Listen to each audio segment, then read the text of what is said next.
پانی محفوظ کرنے کی صلاحیت ہے ہی نہیں، ناکافی۔ نئے ڈیمز کی تعمیر از حد ضروری ہوا چاہیے، نئے صوبوں کی قیام بھی از حد لازم ہوا چاہیے۔ میں کیا جان بوجھ کے دونوں کو ملا رہا ہوں یا اس میں کوئی ربط ہے؟ پاکستان کے اندر جو گورننس کا نظام ہے it is no longer a political decision. سیاستدان آپ دیکھ رہے ہیں کہ اس میں انوالو نہیں ہو رہے۔ نون لیگ کے پاس پنجاب ہے تو محترمہ پورے صوبے کی وزیر اعظم، جب اس کے اگر 3 حصے ہوں گے، چاہتے نہ چاہتے نون لیگ باقی 2 صوبوں میں کوئی نیا بندہ وزیر اعلیٰ بنائے گا۔ یہ کس نے کہا ہے کہ نون لیگ کا مستقبل کی سیاست میں بڑا اہم کردار؟ الیکشن فری اینڈ فیئر ہو جاتا تو یہ نون لیگ کہاں پہ ہوتی، یہ پیپلز پارٹی کہاں پہ ہوتی، اور پھر یہ وراثتی سیاست کہاں پہ ہوتی؟ شازیہ مری صاحبہ اور نوید قمر صاحب نے بل کہ منتخب اراکین جو ہیں ان کے احساسوں کو خفیہ رکھا جائے۔ پی ٹی آئی اور نون لیگ پہلا موقع ہے جس پہ اکٹھے ہوئے۔ پاکستان کے اندر بہت سارے اثاثے خفیہ نہیں، بہت سارے لوگوں کو پروٹیکشن نہیں۔ السلام علیکم جی، تھرڈ امپائر میں ایک بار پھر سے آپ کو خوش آمدید کہتے ہیں۔ آج چھٹی کا روز ہے،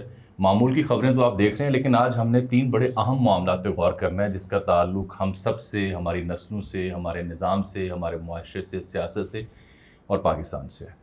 سب سے پہلا یہ معاملہ جو حالیہ چند دنوں میں ایک بار پھر سے میڈیا میں لائم لائٹ میں آ چکا ہے، اس پہ مباحثے بھی ہو رہے ہیں، اس پر پروگرامز بھی ہو رہے ہیں، اور ایک بار پھر محسوس کیا جا رہا ہے کہ ملک کو نئے صوبوں کی ضرورت ہے۔ تو یہ اچانک پرانی جو راگنی ہے اسے نئے سروں کے ساتھ کیوں چھڑا گیا ہے، اور کیا واقعی پاکستان میں نئے صوبوں کا قیام ممکن ہو پائے گا، یا اس کو متبادل حل بھی ہے۔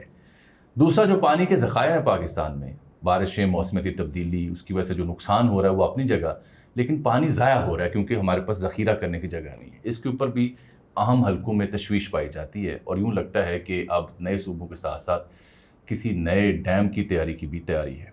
ساتھ ہم کچھ ضمنی انتخاب کا بھی ذکر کریں گے۔ اچھا سر، آگے بڑھنے سے پہلے، اس سے پہلے کہ میں نئے صوبوں پہ، تو آپ کا بڑا پی ایچ ڈی رہی ہے، فقیر کو بھی کسی حد تک دلچسپی ہے، یعنی جو سرکاری حلقوں نے پانی کی صورتحال کے بارے میں آگاہ کیا وہ یہ ہے کہ جی مونسون ہو، آبی وسائل ہوں، یا ہمارے موسمیاتی تبدیلیاں ہوں، جو ہم بھگت رہے ہیں وہ اپنی جگہ، لیکن ایک بات اس سب میں کھل کے سامنے آ رہی ہے کہ کوٹری کے مقام سے بحیرہ عرب میں 9.4 ملین ایکڑ فٹ پانی خارج ہوا، اور مزید ابھی 4 سے 5 ملین ہونا ہے۔ یہ بہت بڑا ذخیرہ ہے۔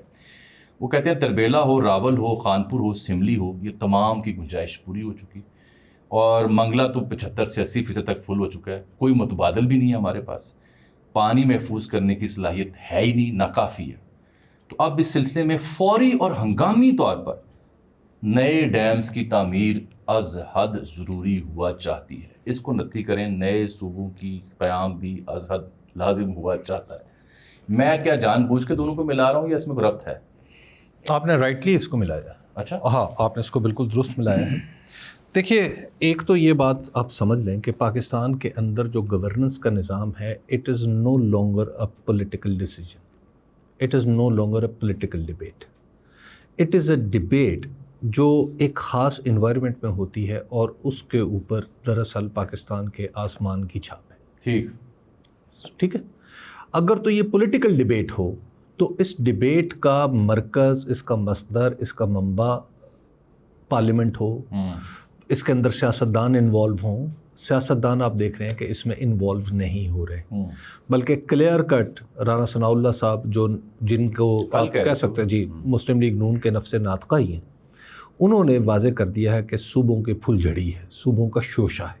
ان سے پوچھا گیا تھا نا کیا حکومت 27ویں ترمیم اور نئے صوبوں کے قیام کے حوالے سے سنجیدہ ہے؟ ان کا جواب تھا کہ نئے صوبوں کے قیام اور 27ویں ترمیم کے اوپر حکومت غیر سنجیدہ ہے۔ جی، یعنی اس کا مطلب ہے کہ کچھ نہیں ہو رہا، ٹھیک ہے نا۔ جبکہ انہی کی کیبنٹ کے ایک اور وزیر جو وزیر مملکت ہیں، قانون کا شعبہ سنبھالتے ہیں، وہ آن ریکارڈ بھی آف دی ریکارڈ بھی کئی جگہوں پہ کہہ چکے ہیں کہ ہاں بارس کے الیکشن ہونے دیں، 27ویں کی تیاری ہے۔ جی، بار کونسلز کے الیکشن ہو رہے ہیں، کس کی بات مانوں؟ اچھا، اب دیکھیے اس حکومت میں تو سمجھ ہی نہیں آ رہی نا کس کی بات سنیں اور کس کی بات نہ سنیں۔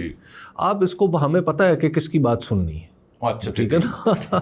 تو اس لیے ہم نے ندائے آسمانی سننی ہے، زمین سے آج کل ہمارا کوئی تعلق نہیں ہے، ٹھیک ہے کہ ہم بڑے پہنچے ہوئے ہیں، ہاں ہمیں پتہ ہی چونکہ وہاں سے چلتا ہے، تو اس لیے یہ بیچارے جو مرضی کہتے رہیں، ان کا تو کوئی بس نہیں چل رہا۔ لیکن اگین بات وہاں پہ بات ہو رہی تھی کہ پولیٹیکل ڈبیٹ نہیں ہو رہی، ٹھیک ہے۔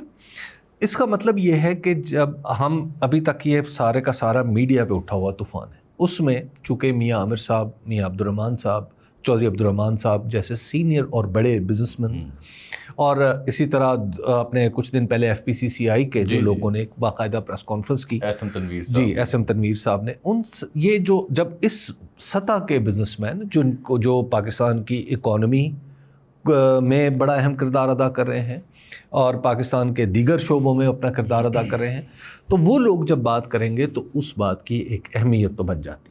بالکل ٹھیک ہے, اور ان کے پاس دلائل بھی ہیں, ان کے پاس دلائل بھی ہوں گے. لیکن یہاں پر سوال یہ پیدا ہوتا ہے کہ کیا وہ پاکستان کی عملی سیاست کو سمجھ کے یہ بات کر رہے ہیں, یا پاکستان میں کوئی آسمانی نظام ہے جو نافذ ہونے جا رہا ہے. میرا تجربہ یہ ہے اور میرا مطالعہ بھی یہ ہے کہ پاکستان میں جب بھی گورننس کے نظام کی اس طرح کی تبدیلی کی بات ہوتی ہے جو unusual out of the box لگتا ہے, تو وہ کچھ لوگوں کو تو بڑا چونکا دیتا ہے, لیکن اس کا زمین سے کوئی تعلق نہیں ہوتا. یہ خالصتاً ایک آسمانی منصوبہ ہوتا ہے جو زمین والوں پہ نافذ کیا جاتا ہے. نمبر 2, اب آگے آ جائیں, ان سے جوڑا کیا جا رہا ہے؟ نئے صوبے بنانے سے کوئی مقصد ہوگا نا. پہلے آپ مجھے بتائیں, میں آپ سے ایک بات پوچھنا چاہتا ہوں. اچھا جی, آپ مجھے یہ بتائیں کہ وہ کون سی سروس ہے جو صوبے سے ڈیلیور کروانا مقصود ہے؟ مجھے یہ لگتا ہے ناقص رائے میں کہ 3-4 اہداف ہیں. جی ٹھیک ہے, بتائیں. ایک تو NFC کا بڑا رول ہے. جی, NFC کا رول تو پھر بھی رہے گا 18ویں ترمیم کے بعد, اسی لیے 27ویں آ رہی ہے نا. جی, تو 18ویں کے بعد ہی ان کو لگتا ہے کہ اس میں کچھ زیادہ صوبوں کے پاس مسائل چلیں گے. اچھا. دوسرا یہ کہ ڈسپائٹ دی فیکٹ کہ 18ویں کے ذریعے آپ نے صوبوں کو امپاور کیا, they are unable to deliver. Governance ہو یا بلدیاتی نظام ہو یا کوئی اور معاملہ ہو, محاصل کا حصول ہو, نہیں ہو سکا. اور تیسری شاید جو لوگ اس سے ڈسکس نہیں کر رہے کہ میرا خیال ہے آسمانی قوتوں کو بھی ہمیشہ سے اس بات کا ادراک, اور بالخصوص اب, اور ان دانشوروں کو جن کا آپ نام لے رہے ہیں, وہ اس میں بڑا واضح نقطہ ہے. وہ یہ ہے کہ جی نئے صوبوں کے قیام سے اور کچھ ہو یا نہ ہو, ایٹ لیسٹ آپ وراثتی سیاست کو تقسیم کر دیں گے اور لامحالہ نئی قیادت سامنے آئے گی جو اس ملک کو چاہیے. اس کا مطلب ہے کچھ نئے وارثین ہیں جن کو نوازنا مقصود ہے, پھر یہ مسئلہ ہے نا. آپ یوں کہہ لیں. اچھا دیکھیے, بات یہ نہیں, وجہ ہو جائے گی سر, مسئلہ یہ ہے کہ وجہ یہ ہوگی کہ نون لیگ کے پاس پنجاب ہے نا سر, تو محترمہ پورے صوبے کی وزیر اعلیٰ ہے. جب اس کے اگر 3 حصے ہوں گے, وہ بھی اگر نون لیگ 3 صوبوں میں, تو چاہتے نہ چاہتے نون لیگ باقی 2 صوبوں میں کوئی نیا بندہ وزیر اعلیٰ بنائے گی, نئی بیوروکریسی آئے گی. یہ کس نے کہا ہے کہ نون لیگ کا مستقبل کی سیاست میں بڑا اہم کردار ہے؟ میں کہہ رہا ہوں جی بالفرض, ہاں, کہ ہم کیونکہ ہمیں طے ہو گیا نا, نون لیگ میں مریم بی بی ہیں, پھر آگے جنید صاحب ہیں, پھر حمزہ صاحب ہیں, پھر یہ نہیں پیپلز پارٹی میں بلاول صاحب ہیں, آصفہ بی بی ہیں. سر ہمیں تو یہ بتایا گیا. ایک تو یہ بات سمجھ لیں کہ پاکستان کی پولیٹکس میں آپ الیکشن فری اینڈ فیئر کروانا شروع کر دیں, باقی معاملات کا دھیان لوگ خود کر لیں گے. ٹھیک ہے. اچھا, جب الیکشن فری اینڈ فیئر ہو جاتا تو یہ نون لیگ کہاں پہ ہوتی, یہ پیپلز پارٹی کہاں پہ ہوتی, اور پھر یہ وراثتی سیاست کہاں پہ ہوتی؟ ٹھیک ہے. ایک تو یہ ہے کہ الیکشن فری اینڈ فیئر کروا لیں. اس کا مطلب آپ کی اگر میں بات مان لوں اور میں یہ سمجھوں کہ پھر اس کا مطلب ہے کہ ان کے کم از کم مفادات پروٹیکٹ کرنا مقصود ہے کہ یار نون لیگ باقی جگہ تو ختم ہو رہی ہے, چلو لاہور کو صوبہ بنا کے اس کو دے دو. یہ درویہ راؤنڈ اپ کہہ سکتے ہیں. ٹھیک ہے, پھر یہ کیا جا رہا نا, یا میں اپنے میرے 10 آدمی ہیں تو 10 کے 10 فارغ ہو گئے ہیں, ان کو پنجاب کے اندر 10 صوبے بنا کے وہاں پہ دے دو. یہ مطلب ہے اس کا. دیکھیے یہ نائیوٹی ہے, اس کا دیکھیے. یہ ابھی مجھے کل ایک ذمہ دار شخص کہہ رہا تھا کہ ملک میں تو نیا ضلع بنانے کے وسائل نہیں. جی اچھا, تو اس کا متبادل بھی سن لینا. ہاں, اگر آپ نہیں, کیونکہ پیپلز پارٹی تو نہیں مانے گی, نون تو مان جائے گی, پی ٹی آئی مانے گی. اور پی ٹی کس حوالے سے اگر نئے صوبوں کی بات عملی طور پر سامنے آتی ہے, P T I would not mind, وہ کہے گی بالکل بنائیں. اچھا دیکھیے جامی صاحب, پیپلز پارٹی نہیں سر, ایک جملہ لے لیں, اگر آپ نے نئے صوبے نہیں بنانے اور یہ بے وقتی راگنی ہے تو دوسرا کام کر لیں, بلدیاتی الیکشن, بلدیاتی نظام. وہ کیوں نہیں ہونے دے؟ جامی صاحب مسئلہ یہ ہے کہ آپ وہ کام شروع کرتے ہیں جو ہو نہیں پاتا نا, وہ کام شروع کریں جو ہو پائے. مسئلہ یہ ہے کہ آج اگر آسمان زمین کے ان لوگوں سے یہ چاہتا ہے کہ یہ اس کے ساتھ چلیں تو پھر اس کا بڑا آسان حل ہے. وہ کیا ہے؟ وہ حل GHQ میں پڑا ہوا ہے, وہ حل وزارت قانون میں پڑا ہوا ہے, وہ حل کئی اور جگہ پڑا ہوا ہے. اور وہ حل پتہ کیا ہے؟ وہ حل ہے جنرل پرویز مشرف کا بلدیاتی نظام, جس کو ابھی تک پاکستان کی تاریخ میں ایک مؤثر نظام سمجھا. بہترین نہیں, وہ پاکستان کی تاریخ تو آپ نے بڑا چھوٹا لفظ استعمال کیا ہے. دنیا کی تاریخ میں اس سے زیادہ مربوط نظام میرے علم میں نہیں.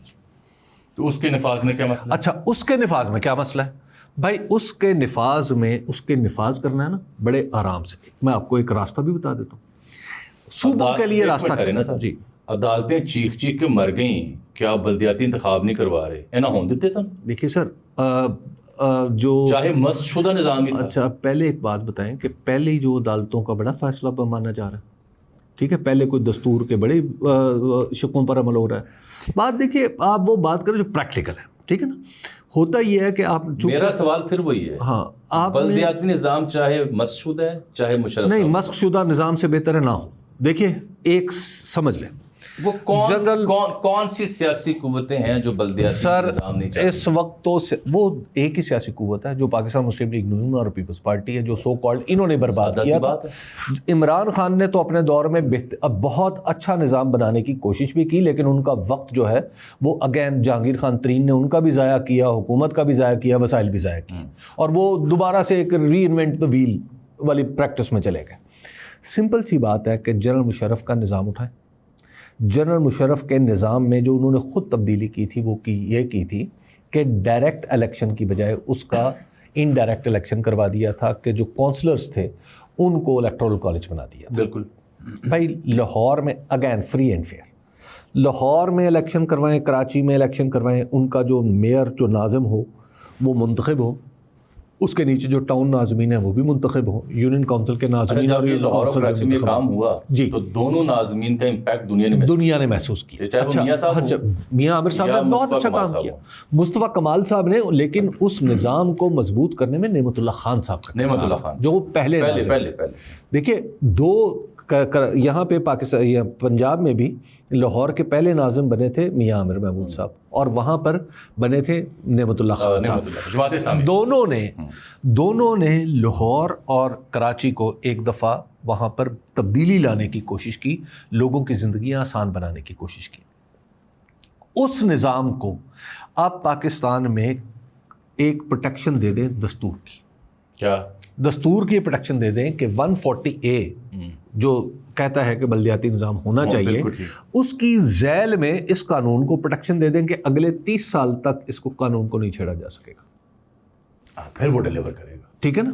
اچھا جب آپ اس کا صوبائی اسمبلی کو یہ اختیار دے دیں گے کہ جناب آپ اس کو بنائیں, تو پھر تو وہ مسخ کر دیں گے, وہ جو جیسے ہوا. ٹھیک ہے بھائی, آپ اس کا اختیار اس کے اندر یہ لکھ دیں کہ جناب اس کے اندر جتنی بھی تبدیلی ہونی ہے وہ 30 سال کے لیے وفاقی حکومت کرے گی اور وفاقی اسمبلی کرے گی, یا بلکہ وفاقی اسمبلی نہیں سینٹ کرے گا. ٹھیک ہے, آپ اس میں قومی اسمبلی اور سینٹ مل کے اس میں 2/3 کے ساتھ اس میں امینڈمنٹ کر سکتے ہیں, ان کو ایک کانسٹیٹیوشنل پروٹیکشن دے دیں. جب آپ کانسٹیٹیوشنل پروٹیکشن دے دیں گے تو آپ ذرا دیکھیے گا کہ پاکستان کے اندر کس تیزی سے معاملات آگے بڑھتے ہیں. یہ تو اچھا بات کر رہے ہیں. اچھا اب سوچیں کہ یہ جو کام ہے, نہیں یہ جو کام ہے یہ پاکستان میں حبیب اکرم نام کا یہ ایک آئنسٹائن ہے جسے پتہ ہے نہیں پتہ ہے. ساؤتھ ایشیا میں یہ کام ایک ملک نے کیا ہے, اور وہ چھوٹا سا ملک ہے, اس کا نام ہے انڈیا. جی وہاں ہوگا. انڈیا نے کیا کیا, انڈیا میں 90s میں جب اصلاحات ہوئی جامی صاحب, انہوں نے اپنی اکانومی کو کھولا اور اس کے ساتھ انہوں نے اپنے سسٹم کو اپڈیٹ کیا اور بلدیاتی نظام کو انہوں نے ایک کانسٹیٹیوشنل کور دے دیا. بالکل دے دیا. اچھا اس کے بعد آپ دیکھیے پیسہ, business, economy, people, everything grow together اور کنیکٹڈ تھی. اچھا اب آپ ذرا جی اس کے اپنے انتخابات ہو رہے ہیں, چکری کوئی نہیں. اچھا پاکستان میں اب آپ یہ سوچیں کہ پولیٹیکل آبجیکٹو کیا ہے ختم کرنے کا. بھائی اگر تو مسلم لیگ نون کو فرض کیا کہ جی یہ جو وراثتی خاندانوں کی سیاست ہے اس کو ختم کرنا تھا, وہ تو ختم ہو چکی تھی یہ 2024 میں, وہ آئیڈل موقع تھا, تو وہ تو پروٹیکٹ کی گئی ہے. تو اس کا مطلب یہ ہے کہ جی اب اس کے بعد اور پھر اس نظام, یہ جو صوبے کمزور, یہ صوبے جو چھوٹے بنانے ہیں, اس کا مطلب یہ نہیں ہے کہ صوبے چھوٹے بنا کے گورننس بڑی بہتر ہو جانی. اس کا مقصد پتہ ہے کیا ہونا سر, اس کا مقصد یہ ہے کہ وفاق کے اوپر جو مرکز اس وقت اس پوزیشن میں نہیں ہے کہ ڈکٹیٹ کر دے, پھر وہ ڈکٹیٹ کر پائے گا. وہ چھوٹے چھوٹے صوبے ہوں گے تو ڈکٹیٹ کرنا آسان ہو جائے گا. یہ بڑا باریک نکتہ ہے. اچھا I got something else in my mind. اب آپ ذرا بتائیں کہ ڈکٹیٹ کرنا ہے اس کا مطلب کیا ہے کہ صوبوں کی سیاست تو رہے, مرکز کی سیاست تہے آسمان کوئی نہیں بدل سکے گا. اچھا اب آ جائیں اس کے دوسرے پہلو پہ. جامع صاحب پاکستان کے اندر بن گئے 20 صوبے, ٹھیک ہے, اسی بنا دیو, جتنے مرضی بنا لیں. جامع صاحب مجھے یہ بتائیں ہم سارے میں 31 ہیں اور ایران میں 34 ہیں, ترکی میں 81 ہیں, 82 ہیں. جامع صاحب ایک تو یہ سمجھ لیں کہ ترکی کے صوبوں کو صوبہ نہیں کہا جاتا, فار گاڈ سیک. بھارتی ریاست کو بھارتی ریاست کو صوبہ نہیں کہا جاتا. آپ نے اگر مقابلہ کرنا ہے قانونی طور پہ لیگلی تو امریکہ کو اور اپنا کر لیں, ٹھیک ہے, کیونکہ امریکہ بھی ایک وفاق ہے, ہم بھی ایک وفاق ہیں. ہم دونوں, امریکہ کی مثال میں اس لیے دے رہا ہوں کہ اس کے بارے میں سب لٹریچر اویلیبل ہے, پاکستان کے بارے میں بھی لٹریچر اویلیبل ہے, ہم دونوں ایک دوسرے کا. اچھا جی, اب آ جائے کہ صوبے, اس کے بعد اس کا ایک اور پہلو ہے. جب ذرا آپ ذرا تصور کریں جو نقشہ وغیرہ پیش کیا جا رہا ہے کہ 20 صوبے, یہ صوبے, وہ صوبے, آپ کے آدھے صوبے, اس وقت پاکستان کا ہر صوبہ ایک انٹرنیشنل بارڈر کے ساتھ ملتا ہے. بالکل ملتا ہے, ٹھیک ہے جی. پاکستان کے جب آپ اتنے صوبے بنائیں گے تو جو مرکز پاکستان ہے, جو یعنی بیچ کا جو علاقہ, مثال کے طور پہ ہم فیصل آباد کو صوبہ بناتے ہیں, فیصل آباد کا کوئی اس کا کسی انٹرنیشنل بارڈر سے کوئی لنک نہیں ہوگا, ٹھیک ہے.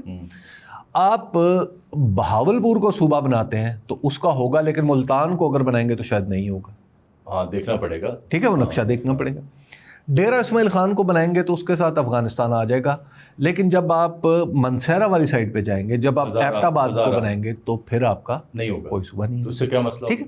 اب آپ سوچیں, ہم نے ابھی پچھلے دنوں ایک مسئلہ ہمارے پارلیمنٹ میں اٹھا, ایوری ادر ڈے ہم پریس کانفرنس سن رہے ہیں چمن سے اور لنڈی کوتل سے کہ جی روٹ کھولے. ہاں ایران سے, بالکل ٹھیک, پھر ٹھیک ہے. اب آپ ذرا سوچیں کہ آپ کے ابھی یہ جو مسئلہ ہے ٹریڈ کا, کراس بارڈر ٹریڈ کا, یہ 2 صوبوں کے چند اضلاع کا مسئلہ اور ہینڈل نہیں ہو رہا, ٹھیک ہے. پھر یہ 4 صوبوں کا, 4 یا 5 صوبوں کا مسئلہ مغرب کی سائڈ پہ, یعنی مغربی سرحد کے ساتھ. اور اب آپ ذرا سوچیں کہ آپ ایک صوبہ بناتے ہیں ٹھٹھا, صوبہ ٹھٹھا جو ہے اس کے جو تھر کے لوگ ہیں وہ ظاہر ہے وہ انڈیا کے ساتھ بارڈر اس کا لگتا ہے. سر جب صوبہ ٹھٹھا میں کوئی اپنی پیداوار نہیں ہوگی, صوبہ ٹھٹھا میں اپنا بزنس وہاں پہ کیسے گرو کرنا ہے, کیسے چلنا ہے, وہ کراس بارڈر ٹریڈ کی طرف جائے گا, اس کے پاس راستہ ہی ایک رہے گا. بالکل ٹھیک. تو اب آپ ذرا سوچیں, اسی طرح اگر آپ بہاولپور کو صوبہ بناتے ہیں تو بہاولپور صوبہ کی اگرچہ نیچر کچھ اور ہے, لیکن بہاولپور صوبہ بھی انڈیا کے بارڈر کے ساتھ مل رہا ہوگا. چلے یہ تو خیر ایک تکنیکی نکتہ ہے نا. اچھا دیکھیے, آپ کیا کریں گے, آپ کے پھر اس کے بعد آپ آ جائیں کہ آپ کی جو کونسل ہوگی, یہ جو آپ کی کونسل آف کامن انٹرسٹ, اس کو ختم کر دیں گے. That's very important. Council of common interest جو ہے مشترکہ مفادات کی کونسل ختم کر دیں گے. اچھا اس کے بعد آگے آ جائیں. سر آپ پنجاب کو توڑیں 4 حصوں میں یا 5 حصوں میں, جیسے مرضی کر لیں. میں آپ کو ایک مفروضہ بتاؤں. سر ڈیرہ اسماعیل خان, اس کے مفادات اور ہزارہ کے مفادات وہ اس طرف جڑیں گے یا اس طرف جڑیں گے؟ ایک بہت بڑا سوال ہوگا. ٹھیک ہے. اس کے بعد یہ مجھے بتائیں کہ اگر آپ بالائی سندھ کو ایک صوبہ اور بنا دیں, اس کے مفادات سندھ میں اس طرف جڑیں گے یا اس طرف پنجاب سے جڑیں گے؟ سر یہ تو آپ تکنیکی نہیں, میں تکنیکی نہیں. پھر اس کے بعد انجام کیا ہوگا آپ ذرا سوچیں. آپ اس پورے ملک کو پنجابستان بنا دیں گے, کیونکہ سرائکی, پٹھوہاری اور پنجابی سب ہم کئی دفعہ ایسا نہیں ہوتا کہ دوست پٹھوہاری بول رہے ہوتے ہیں, ہم اپنی پنجابی بول رہے ہوتے ہیں, دوست سرائکی بول رہے ہوتے ہیں, ہم اپنی پنجابی بول رہے ہوتے ہیں. یہی نہیں ہوتا؟ بالکل ہوتا ہے. ایسے ہی نہیں گفتگو ہوتی, کیونکہ اچھا اب اس کے بعد جب آپ سر یہ ان سارے لوگوں کی آپس کی کمیونیکیشن ہے نا, پھر اچھا جب سینٹ بنے گا, وہ کیوں بنے گا؟ سینٹ میں آپ ممبرز تو برابر آئیں گے نا ہر صوبے کے, کیسے کریں گے؟ اچھا جب آپ سینٹ کی سیٹوں میں اضافہ ہو، سینٹ کی سیٹوں میں اضافہ کریں یا کمی کریں وہ چھوڑ دیں. ہم کہتے ہیں جی سینٹ میں ہر صوبے کا 20 صوبے ہوں گے، ہر صوبے سے 4 آئیں گے، مساوی، ہاں 4 آ جائیں گے. ٹھیک ہے جی، 20 چوک 80 ہو گئے. 80 میں سے جو 60 لوگ ہوں گے، 80 میں سے 60 لوگ وہ پنجابی بول رہے ہوں گے. سینٹ کا مسئلہ زیادہ سنجیدہ ہے. دس از دا ایشو.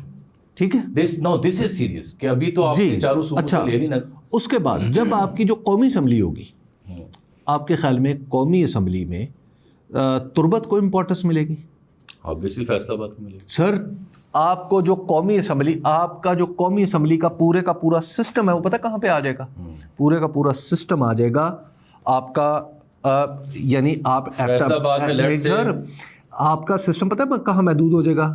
ایبٹ آباد، اس کے بعد آپ کا ڈی اے خان سے سر آپ کا یہ جو صوبہ بہاولپور سو کالڈ، اس کے بعد یہ لاہور راولپنڈی، یہاں تک آپ اس سے باہر پالیٹکس ہی نہیں جائے گی. آپ دیکھیں نا فیصلہ آباد میں 12-14 قومی اسمبلی سیٹیں ہیں جی، تو تربت میں دیکھ لو جی. اچھا پھر اس کے بعد آ جائے سر، میں آپ کو لاسٹ بات کراؤں چیکو سلوواکیہ کے بارے میں، ذرا یوگوسلاویہ کے بارے میں ذرا صرف غور کر لیں کہ سر کسی ملک کا اگر جب سب سے بڑا صوبہ توڑا جاتا ہے تو کیا ہوتا ہے. بس وہ تو مثال سامنے ہے. لیکن یہ حبیب صاحب کا ریشنل دلیل تھی، بٹ جو میری ناقص رائے ہے اس کے اوپر حبیب صاحب تکنیکی پہلوؤں پہ انہوں نے آپ کو سمجھایا پروز اینڈ کونس کے ہیں.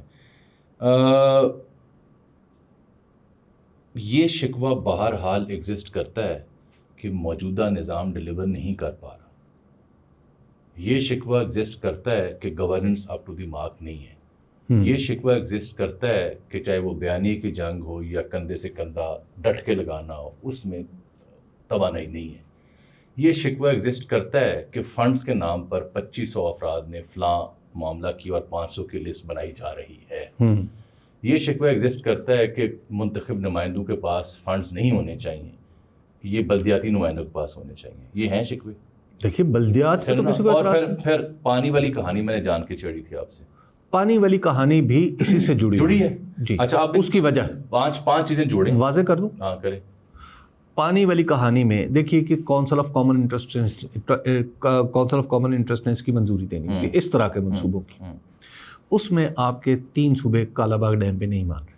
جی آپ مان جائیں گے؟ ٹھیک ہے چھوٹے صوبے کر دیں پھر کیا ہوگا؟ نہیں چھوٹے صوبے کر دیں پھر کیا مان جائیں گے؟ Here lies the point. تو چھوٹے صوبے دیکھیے مسئلہ یہ ہے کہ آپ جو کام دیکھیے، جو کام پالیٹکس کا ہے نا وہ پالیٹکس کو کرنے دیں. سر وہ بھی پالیٹکس ہی ہے. سوری میں نے آپ کو 5 نکات بتائے سر. جملہ میرے بھی سن لیں سر. 5 نکات میں نے آپ کو عرض کیے ہیں کہ جو تشنگی نظام کے ہاں پائی جاتی ہے. وہ 5 اس میں نکات میں نے ٹھیک ہے واضح کر دیا. ان 5 کی بنیاد پہ سولوشن ڈھونڈا جا رہا ہے نئے صوبوں کے قیام میں. وہ نہیں ہے سولوشن، نہیں ہے نا. اب دوسرا سولوشن جب وہ ڈھونڈتے ہیں بلدیاتی کا، اب جو میرے ملک کا منتخب سیاستدان ہے نا اس کا ایک مسئلہ ہے کہ اگر میرے کو فنڈز نہیں رہے تو میری کیوں اوقات ہے. جامی صاحب ایک بات مجھے ہے نا، ایک مجھے بتائیں نا سر. نہیں آپ مجھے ایک بات مجھے سمجھ نہیں آتی. یہ جو یہاں ایک اور سنیں. میرے ملک کا منتخب جو بھی یا نان منتخب یا فیک یا جعلی، وہ جب آتا ہے تو فنڈز کی معاملہ اس کا سب سے اہم اس کی قدر بناتا ہے علاقے میں، جو غلط ہے. وہ بلدیاتی اقبال کل یا پرسوں یا 2-4 دن پہلے وہ جو اسٹینڈنگ کمیٹی ہے پارلیمانی افیئرس کی جی، اس میں شازیہ مری صاحبہ اور نوید قمر صاحب نے ایک بل دی ہے. بل پتہ کیا ہے کہ منتخب اراکین جو ہیں ان کے احساسوں کو خفیہ رکھا جائے. وہ جو ہر سال دسمبر میں الیکشن کمیشن کی سوکار جو شک ہے کہ آپ نے اپنے بیوی بچے اثاثے ایسے ڈکلیئر کرنے ہیں، وہ خفیہ رکھا جائے. میرا خیال ہے یہ جائز. اس میں کیا خرابی آپ کو؟ پیپلز پی ٹی آئی اور نون لیگ پہلا موقع ہے جس پہ اکٹھے ہوئے. پاکستان کے اندر بہت سارے اثاثے خفیہ نہیں، بہت سارے لوگوں کو یہ پروٹیکشن نہیں. جب آپ اثاثے خفیہ رکھنا چاہ رہے ہیں تو آپ فنڈز کیسے اپنے آپ سے نہیں؟ آپ مجھے یہ بتائیں کہ کیا یہ پروٹیکشن جہاں بہت سارے لوگوں کو حاصل ہے انہیں بھی دے دیں؟ پاکستان میں پہلے کون سا دستور کے مطابق کام نالے بھی لکھ دو، لکھ دیں. پھر یہ بھی کہہ دو کہ ان کو کیا یہ ہو نہیں رہا؟ یہ ہوا نہیں ہے؟ کیا شہباز شریف کو بالکل سزا کے قریب سے اٹھا کے پرائم منسٹر نہیں بنایا گیا پاکستان میں؟ کچھ پاکستان میں چمتکار ہوئے تو پھر ہوئے ہیں نا، تو پھر یہ بھی کر میں نے مثال اس لیے دی ہے سر کہ جہاں میرے ملک کا سیاستدان اپنے نہیں، آپ کے ملک کا صرف سیاستدان، وہ سر باقی وہ چھوڑے نا، میں نہیں گل کر سکتا اسی طرح، میں بھی نہیں کر سکتا، پھر مجھے گل کر لیندے ہو. اگر میرے ملک کا سیاستدان اپنے اثاثے چھپانے کی کوشش کر رہا ہے تو وہ اپنے فنڈز کیسے کھونے دے گا؟ بھائی ایسے لوگ، وہ کیا ہے، وہ علامہ اقبال کا شعر ہے نا کہ شکستہ ہو تو عزیز تر ہے نگاہ آئینہ ساز میں. جو جتنا بڑا چور ہے وہ اتنا بڑا عزیز ہے اس وقت پاکستان میں. آپ کو نہیں پتا؟ انہوں نے صوبے نہیں بنن دینے، انہوں نے بلدیاتی نہیں لگن دینا. سر بات یہ ہے، سادہ سی بات ہے، کام جب ٹھیک کریں گے نا، اسی لیے دونوں کے اوپر 27ویں کا لٹو لٹکایا جا سر رہا ہے. جو اب پاکستان میں آپ 27ویں کیوں کر رہے ہیں؟ سیدھی 500ویں کر لیں. بھئی مسئلہ یہ ہے کہ پہلے دستور میں بڑی آپ نے عمل درآمد کر کے اس کے اوپر سرخاب کے پر اپنی لگا دیے. میں لوگ کہہ رہے ہوں گے نئے صوبے بن پائیں گے؟ آؤٹ آف کوشچن ہے. بلدیاتی کا نفاذ ہو پائے گا؟ پاسبل ہے. کیا بلدیاتی کے نفاذ پہ نون اور پیپلز پارٹی ایگری ہوں گے؟ مان جائیں گے اگر انہیں منوایا جائے تو. کیسے منوایا جا سکتا ہے؟ جس طرح انہیں پہلے منوایا گیا. اب بھی مان جائیں گے؟ ایک دم مانیں گے. اچھے بچوں کی طرح. صوبوں پہ تو وہ کہیں گے کہ ہم ہم مر جائیں گے. آپ اس کی وجہ ہے یاد کریں، مرسوں سندھ نہ ڈیسوں. ہاں جی وہ تو ہے جی، بالکل ٹھیک ہے. نہیں وہ سب سے بڑا پرابلم ہوئی جی. سب سے بڑا. ویسے وہاں پہ بڑی عام تبدیلیاں آ چکی ہیں. آپ کو یاد ہوگا مہینہ ڈیڑھ پہلے ہم نے خبر دی تھی کہ پاکستان کے سب سے اہم جو آفس ہے ایوان صدر، وہاں پہ کچھ تبدیلیاں مرتضیٰ سولنگی صاحب وہاں پہ چلے ان کو بہت مبارک ہو. بڑی مبارک. اب مرتضیٰ سولنگی صاحب کی خوبی یہ ہے کہ ماشاءاللہ نہ صرف وہ زرداری صاحب اور پیپلز پارٹی کے بڑے قریب ہیں بلکہ اسلام آباد پنڈی کی بھی ان کو بڑی جی بالکل. یہ ایک بڑا دونوں جڑواں شہروں میں ان کی قبولیت ہے. تو بہرحال جی مرتضیٰ سولنگی صاحب کو بہت مبارک ہو. سر جانے سے پہلے نون اور پیپلز پارٹی نے طے کیا کہ جو ویسے مرتضیٰ سولنگی صاحب کو تو مبارک ہو، کیا یہ مبارک پیپلز پارٹی کو بھی دینی چاہیے؟ یہ مبارک پیپلز پارٹی کو دے لیں. ٹھیک ہے دے لیں. ٹھیک ہے نا سر. تو ظاہری بات ہے اگر پیپلز آصف علی زرداری صاحب کی آشیرواد نہ ہوتی تو کیسے جاتے وہاں پہ؟ جی کیسے پہنچتے وہاں پہ؟ تو بہرحال بس بی پہ بن لیا، میں ہی ہیرون ہوں. بی پہ بن لیا جی ان کو لوگ زرداری صاحب کی بات ہو رہی ہے. اچھا ضمنی انتخابات میں جی پیپلز پارٹی اور نون لیگ نے یہ ایگریمنٹ کیا ہے کہ ہم حصہ لیں گے اور جو پچھلے انتخاب یعنی 8 فروری والا انتخاب تھا اس میں جو رنر اپ تھا اسی پارٹی کو ٹکٹ ملے گی. یعنی لیٹ سے کیونکہ پی ٹی آئی کی سیٹیں تھیں تو اگر نون لیگ رنر اپ تھی تو اس کو امیدوار کھڑا ہوگا، اگر پیپلز پارٹی کا تو وہ کھڑا ہوگا. جی اس طرح پی ٹی آئی کی ہاں بھی طے ہو گیا کہ ضمنی میں انتخابات لینا ہے. ہم نے عرض کی تھی کچھ دن پہلے جب یہ بحث ہو رہی تھی کہ بائیکاٹ کرے گا کہ عمران خان صاحب نے فیصلہ کر لیا کہ حصہ لینا ہے. جو کور کمیٹی یا پولیٹیکل کمیٹی ہے پی ٹی آئی کی، اس کے ذمہ سے 2 کام لگائے گئے تھے، ٹکٹوں کی تقسیم اور پیسے کا حصول جو الیکشن لڑنے کے لیے. جی اور سر دیکھیے جاوید صاحب، پاکستان کے جو الیکشن کا بھروسہ ہے نا وہ ڈیمیج ہو چکا ہے. اچھا حتیٰ کہ ضمنی الیکشن میں جہاں پہ کوئی فرق نہیں پڑ رہا تھا سمبڑیال کی سیٹ کا، وہاں پہ کیا فرق پڑتا اگر پی ٹی آئی جیت جاتی؟ اچھا وہاں پر بھی وہ وہاں پہ نہیں جیتنے دیا گیا. یہی جو آپ کے وہ سنگھیڑا صاحب تھے، یہ ہم وہاں پہ اقبال سنگھیڑا صاحب آر او بن گئے تھے. دیکھیے اس وقت بھی پاکستان کے اندر خواجہ آصف صاحب سیالکوٹ کے اقبال سنگھیڑا. اچھا اب دیکھیے اس وقت بھی جو ضمنی الیکشن ہے نا، ضمنی الیکشن کے بارے میں صاف پتہ چل رہا ہے کیا ہونا ہے. اچھا اس میں پاکستان تحریک انصاف شاید یہ زیادہ مؤثر سیاسی اس کی آپشن ہوتی کہ اگر وہ حصہ نہ لیتی. اچھا لیکن بہرحال پاکستان کی تحریک انصاف نے اپنا فیصلہ کیا ہے اور اپنا فیصلہ غالباً انہوں نے بطور پولیٹیکل پارٹی نہیں کیا، انہوں نے ان لوگوں کے لیے کیا ہے جو نااہل ہوئے اور چاہتے ہیں کہ وہ سیٹ پہ الیکشن لڑیں، کیونکہ الیکشن لڑنے والے کو یہ فرق نہیں پڑتا کہ وہ ہارا یا جیتا. I think give some credit to اچک Zai صاحب who convinced them. دیکھیے اچک زئی صاحب سسٹم میں واپس لانے کی کوشش کر رہے ہیں پی ٹی آئی کو، اور وہ بھی سسٹم نہیں رہتے، لیکن اس سے کم از کم آپ اپنا ایک جسے کہتے ہیں نا کہ آپ تھوڑا سا ایک پوزیشن دکھاتے ہیں اپنی لیکن اینی وے اب یہ الیکشن ہوگا, الیکشن لڑا جائے گا, تو پاکستان مسلم لیگ نون جیت گئی تو کیا ہو جائے گا, ٹھیک ہے, اور ہار گئی تو خام خواہ پرابلم بنے گا ان یہ کے ابھی لیے. صاحب چاہتے ہیں جمہوری عمل کا تسلسل نہ ہو. مجھے اجازت دیجیے آج اچھا, وہ جو جس عمل کا کے تسلسل کی آپ بات کر رہے ہیں وہ جمہوری قطعی. چلیں جی, اجازت دیجیے, کمنٹس میں سوال پوچھے گا. اللہ حافظ.